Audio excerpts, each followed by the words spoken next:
ETF index mutual funds నేర్చుకుని stock మార్కెట్లో రాణించాలనుకుంటున్నారా? వెంటనే ఈ నెంబర్కి కాల్ చేయండి.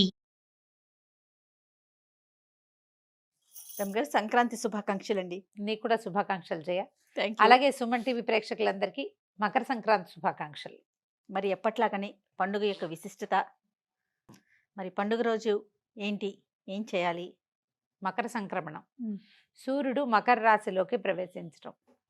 అయ్యప్పలు మకర సంక్రమణం అనగానే మా సంక్రాంతి అనగానే మనకి అయ్యప్పలు జ్ఞాపకం వస్తారు కదా. ఈ రోజున స్వామివారి పూర్తి దర్శనం అవుతుందని అయ్యప్పని చూస్తామని ఎంతమందో భక్తులు జ్యోతి దర్శనానికి వెళ్తారు. మకర జ్యోతి దర్శనం అది ఒక ప్రత్యేకమైన కల్ట్ కదా. అటువైపు వెళ్ళేది మనం మామూలుగా ఇంట్లో ఉండేవాళ్ళం ఏం చేస్తాం, భోగినాడే తలంట్లు పోసుకుంటాం. సంక్రమణం నాడు తలంటి పోసుకోవటాలు అవి పెద్ద విశేషంగా చేయక్కర్లేదు. ముందు రోజే మనం బాగా అభ్యంగనాలు చేసేసి ఉంటాం కాబట్టి. సంక్రమణం నాడు ప్రత్యేకంగా ప్రతి నెలా వచ్చే సంక్రమణం నాడు కూడా పెద్దలకి నీరివ్వటం అనేది ఒక పద్ధతి ఉంటుంది. అప్పుడు చేసినా చేయపోయినా పెద్దవాళ్ళకి పెట్టుకునే రోజు ప్రత్యేకంగా ఇది. మామూలు మనం పండగ చేసుకుంటాం, ఈ ధాన్యం వచ్చే రోజు కాబట్టి విశేషంగా దాన ప్రక్రియ. గంగరెద్దుల వాళ్ళను, హరిదాసులను, ఎవరైనా వాకిట్లో బిచ్చగాడను ఎవరు వచ్చినా సరే ఇంట్లో రకరకాల పదార్థాలు వండుకుంటాం. కొత్త బియ్యం ఒడ్లు వస్తాయి కాబట్టి కొత్త బియ్యంతో అరిసెలు వండుకుంటాం. మన ప్రాంతం అంతా అరిసెలు, చక్రాలు, చేగోడీలే చేసుకుంటాం ఎక్కువగా. అరిసెలు, చక్రాలే కదా చేసేది. వాటిని ఎవరో ఒకళ్ళకి దానం చేయటం. మనకు కావాల్సిన 1/2 కేజీ వండుకోకుండా ప్రతి వాళ్ళు 5-6 కేజీలు కొట్టిస్తారు అరిసెలు. అదే చేసుకుంటాం కదా. అక్కడి నుంచి తీసి ఇవ్వడం దానము. తర్వాత విశేషంగా ఏంటంటే స్వీట్లు అవి పంచిపెట్టుకోవటం. తర్వాత నువ్వులు ఉండలు పంచటం, గుమ్మడికాయలు లాంటివి ఎవరికైనా ఇవ్వటం. ఈ రోజుల్లో పచ్చగుమ్మడి బాగా విశేషంగా కనపడతాయి. పువ్వులు వస్తుంటాయి, గుమ్మడి కాయలు వస్తాయి. గుమ్మడిని దానం చేయటం చాలా విశేషమైన దానంగా చెప్తారు. ఇప్పుడు కుష్మాండ దానం ఇస్తే భూమిని దానం చేసిన ఫలితం లభిస్తుందట. అంత మంచిదన్నమాట. సంక్రమణలో పూజారులకు ఇవ్వచ్చు, ఎవరో ఒకళ్ళకి బ్రహ్మచారికి ఇవ్వచ్చు, దేవాలయంలో ఇవ్వచ్చు. ఎవరైనా మన ఇంటి పురోహితుడి అయ్యగారు తీసుకుంటారా అని అడగాలి. వాళ్ళు తీసుకోకపోవచ్చు, కొంతమందికి ఏదో రకరకాల అనుమానాలు ఉంటాయి. లేదా నువ్వు అంత చెయ్యవు, శుభ్రంగా పులుసు వండుకుంటారు, ఎవరో ఒకళ్ళకి చేతిలో పెట్టు. ఇది బాగుంది కదా. ఎవరో ఒకళ్ళు పులుసో కూర చేసుకుంటారు, 4 రోజుల కూర కదా అది. అవును, గుమ్మడికాయ కోస్తే 3 రోజులు వాడుకోవచ్చు, ఫ్రిడ్జ్ లో పెట్టుకుని శుభ్రంగా ఇచ్చేయడమే. అలా ఇవ్వచ్చు. ఏదైనా దానం అద్భుతమైన ఫలితాన్ని ఇస్తుంది. అందుకని ఏం చేస్తాం, మనం ఎక్కువగా స్వీట్లు గిట్లు పంచుకుంటాము, స్నేహితుల్ని కలుస్తాము. మన వైపు అయితే అలాయి బలాయిలు జరుగుతాయి తెలంగాణ అంతా కూడా కదా. స్నేహితుల్ని కలవడం హెచ్చుగా ఉంటుంది, బంధుమిత్రుల్ని కలవడం, కొత్త అల్లుళ్ళు రావడము, పెద్ద పండుగ కాబట్టి ఇప్పుడు బట్టలు కొనుక్కోవడం. మనకి ధాన్యం ఇళ్ళకి వచ్చే రోజులు కాబట్టి ఇప్పుడు ఎంతమందికి వస్తున్నాయో ధాన్యాలు ఇళ్ళకి. మనం రైతులు తగ్గారు, మనకి రైతులు తగ్గిపోయారు కదా. అయినా కూడా రైతు కుటుంబాల్లో పండక్కే బాగా బట్టలు కొనుక్కోవటము, విరివిగా అల్లుళ్ళకి చక్కగా చేసి పెట్టడము. 3 రోజులు 4 రోజులు పండగ, 4 రోజులు నవకాయ పిండి వంటలతోటి భోజనం పెట్టడం, అల్లుడిని గౌరవించడం, వాళ్ళ పుట్టింటి వాళ్ళందరినీ పిలుచుకురావటం, వాళ్ళని కూడా పిలిచి బట్టలు పెడతాము. ఇవన్నీ మనకి సాధారణంగా జరిగేవి. పెద్దవాళ్ళకి పెట్టుకోవటం కూడా ఇది ఏంటంటే మన మహాలయ పక్షాల్లో చేసాం ఇంతకుముందు. అది ఎప్పుడు వచ్చింది, భాద్రపదంలో వచ్చింది కదా. భాద్రపదంలో వచ్చిన మహాలయ పక్షాల్లో తిథి తెలిసి చేస్తాం. అమావాస్య నాడు తిథి తెలియని వాళ్ళు పెట్టుకుంటారు. అప్పుడు లేని వాళ్ళు కూడా దాదాపుగా అన్ని జాతులలోనూ ఈ రోజున పెద్దలకు పెట్టుకోవటం కనిపిస్తుంది మనకి. పెద్దవాళ్ళంటే తండ్రి మరణించిన తండ్రి, తాత వాళ్ళ పేరుతోటి 2 విస్తరాకులు పరిచి చక్కగా వండిన పదార్థాలని అందులో నివేదన చేసి పెట్టుకోవటం, వాళ్ళ ఫోటోలు పెట్టి వాళ్ళ పేరుతో బట్టలు పెట్టి, బట్టలు ఎవరికైనా ఇస్తాం, భోజనం ఎవరికైనా పెడతాం, బట్టలు ఇచ్చేస్తాం ఎవరికైనా. నాన్నగారి పేరుతోటి బట్టలు ఇవ్వడం. ఇది తద్దినాలు తిథులు పెట్టే అలవాటు ఉన్న వాళ్ళు చేసే పనిగా కనపడదు మనకి. ప్రతి ఒక్కరూ చేసుకుంటాం. మామూలు వాళ్ళు ఎవరైతే ఈ తిథి ప్రకారం తద్దినమో అది పెట్టలేకపోతారో వాళ్ళు పెద్దవాళ్ళకి పెట్టుకోవటం కోసం అన్నమాట. తర్వాత మనని ఆశ్రయించుకుని ఉండేవాళ్ళు, బట్టలు ఉతికే వాళ్ళని, వాకిళ్ళు ఉడ్చేవాళ్ళు, ఇళ్ళ పనులు సహాయం చేసేవాళ్ళు, వాళ్ళకు కూడా మా వాళ్ళందరూ కూడా పెద్ద పండక్కే బట్టలు కుట్టించేవాళ్ళు పాలేళ్ళకి. అలాగే అలవాటు ఉండేది నా చిన్నప్పుడు. తర్వాత ఇప్పుడు అంత కమతంగా ఉండేవాళ్ళు వాళ్ళు తగ్గారు కదా. అయినా సరే ఈ పండుగ రోజుల్లోనే మనకి డబ్బు ఎక్కువగా కనిపిస్తుంది. సంక్రాంతికి బోనస్లు ఇది వరకు ఇచ్చేవాళ్ళు, ఇప్పుడు ఇస్తున్నారు ఇవ్వట్లేదు. బోనస్ రావటం ఈ పండగ రోజుల్లోనే మనకి ఎక్కువ ఖర్చు కనిపిస్తుంది, సంతోషము ఎక్కువగా కనపడుతుంది. బొమ్మలు పెట్టే అలవాటు ఉన్న వాళ్ళు బొమ్మలు పెట్టుకుని బొమ్మలకి హారతి ఇచ్చుకుని ఇంట్లో తాంబూలాలు ఏమైనా ఇచ్చుకోవటం. ప్రత్యేకమైన పూజా విధానం పాటిస్తామా రమ్మగారు? బాగా ఎక్కువగా కనపడేది ఏంటంటే సంక్రమణం రోజున మనం దాన ప్రక్రియ అంటే పెద్దవాళ్ళకి పెట్టడమే కాకుండా ఎవరికైనా ఏమైనా పంచి పెట్టడం చేయం. ఓహో. ఇప్పుడు ఈ రోజున దేవతలు నిద్రలేస్తారని చెప్తారు. మామూలుగా మనం కాల గమనాన్ని 2 రకాలుగా కొలుస్తాం. అవును 2 ఉన్నాయి. అవును. ఉత్తరాయణం దక్షిణాయనం. దక్షిణాయనం అని. సూర్యుడే మనకి ప్రధాన దైవం. ఉమ్, అతనితోటే మన రోజు. ఆయన ఉంటేనే మన రోజు అంతే కదా. ఎంత పెద్ద జబ్బు చేసినా సూర్యరశ్మి సోకిన వాడి ఆరోగ్యం వేరేగా ఉంటుంది. ఉంటుంది. సూర్యుడే ఆరోగ్యకారకుడు. ఆయన ఈ రోజు నుంచి ఉత్తరం వైపు నడక మొదలు పెడతాడు. ఈ నడక ఉత్తరం పూర్తిగా ఉత్తరం మీదగా వెళ్ళిపోడు, ఉత్తరం వైపుకి వాలి ఉదయించడం మొదలు పెడతాడు. Okay okay. మామూలుగా మనం ఒక సంవత్సరము దేవతలకి ఒక రోజు అని చెప్తారు. ఈ ఒక రోజు అంటే అందులో పగలు రాత్రి ఉండాలిగా. ఒక రోజులో వాళ్ళ పగలు ఏది? ఈ ఉత్తరాయణ కాలం. ఈ మకర సంక్రమణం రోజున ఉత్తరాయణం ప్రారంభం అవుతుంది. ఇక్కడి నుంచి మళ్ళీ ఆషాఢ మాసం ఇంచుమించుగా అప్పటిదాకా ఉత్తరాయణమే నడుస్తుంది. ఆ తర్వాత వచ్చేది దక్షిణాయనం. అప్పుడు ఏం చేస్తాం మనం? మనకి ఎన్ని పూజలు వస్తాయి అప్పుడు. అవును.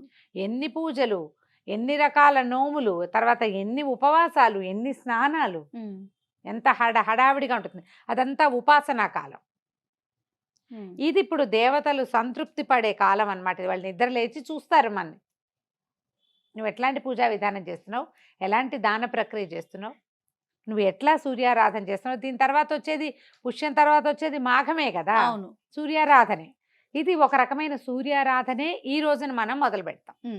పొద్దున్నే సూర్యుడికి నమస్కారం చేసుకోవటం. తలంటి అవసరం లేదు కాబట్టి చక్కగా స్నాన సంధ్య ముగించుకోవటం, దేవుడికి దీపారాధన చేసుకోవడం. ప్రత్యేక పూజలు అంటే పల్లెటూళ్ళల్లో కనపడేదైతే ధాన్య లక్ష్మి పూజ. పెద్దగా పూజగా ఏం చేయరు. ధాన్యపు కంకులు ఇలా ఏం చేస్తారు, వాటిని కట్టేసి వేలాడేస్తారు. పక్షులు హాయిగా తినడం కోసం కింద ధాన్యపు కంకుల్ని పక్షులకి ఆహారం చేస్తాము. తర్వాత ఏమో పశువులకి చక్క గారెలు అవి వండి పశువులకు కూడా పెడతారు. అవును. ఒక్కొక్క ఊళ్ళో ఒక్కొక్క ఆచారం కనిపిస్తుంది.